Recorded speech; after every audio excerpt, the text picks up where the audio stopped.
Amazon actually shipped this to me just like this. Here, I'm going to show you. Look at that. They actually shipped this to me in the gamer box itself.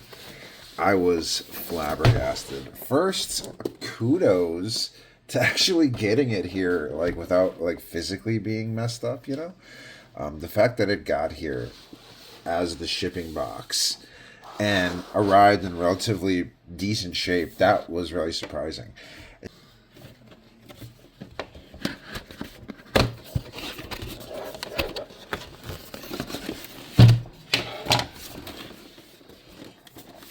All right. Gargantos.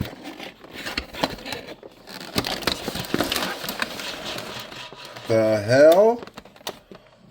Oh my gosh, this is fake. They sent me a freaking car? What the hell? Dude, somebody sent me a car instead of Gargantos. It is a damn good thing that I unboxed it. No way, dude. I'm keeping the car. That's insane.